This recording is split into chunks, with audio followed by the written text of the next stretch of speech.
સુરતના સચિન વિસ્તારમાં વરસાદી પાણી ભરાયા। સચિન વિસ્તારના રેલવે ગરનાળામાં પાણી ભરાયા।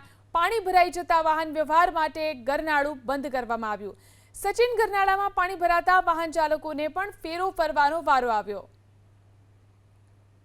સચિન ગરનાળાના દ્રશ્યો છે, જોઈ શકાય છે કેટલું પાણી ગરનાળાની અંદર ભરાઈ ગયું છે।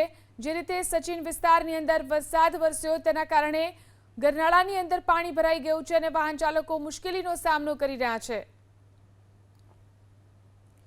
તો સુરત શહેરમાં છેલ્લા 12 કલાકમાં સરેરાશ 4 ઇંચ વરસાદ વરસ્યો।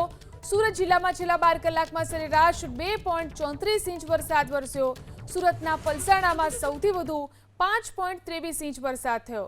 તો સુરતના અંબિકા તાલુકામાં 4.4 ઇંચ વરસાદ, સુરતના બારડોલી તાલુકામાં 3.8 ઇંચ સુધીનો વરસાદ। સુરત જિલ્લામાં અત્યાર સુધીમાં વરસ્યો સિઝનનો 33 ઇંચ જેટલો વરસાદ। સુરત શહેરમાં અત્યાર સુધીમાં સિઝનનો 39 ઇંચ વરસાદ થયો। તો સુરત જિલ્લા પંચાયત હસ્તકના કુલ 11 રોડ રસ્તા બંધ થઈ ગયા। જિલ્લામાં સાર્વત્રિક વરસાદ છે, વરસાદી માહોલ છે। આગામી 26 તારીખ સુધી આ વરસાદી માહોલ રહેવાની ભારતીય હવામાન વિભાગની આગાહી છે।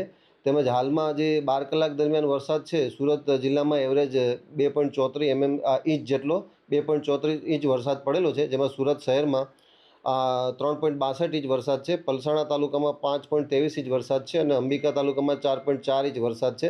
હાલમાં તમામ નદી, ડેમ, જળાશય, આમલી, લાખી, ઉકાઈ ડેમ આ બધા ભયજનક સપાટી નીચે છે। સુરત મહાનગરપાલિકા દ્વારા મળેલ માહિતી મુજબ વરાછા ખાડી અને કોઝવે ભયજનક સપાટી ઉપર હતા।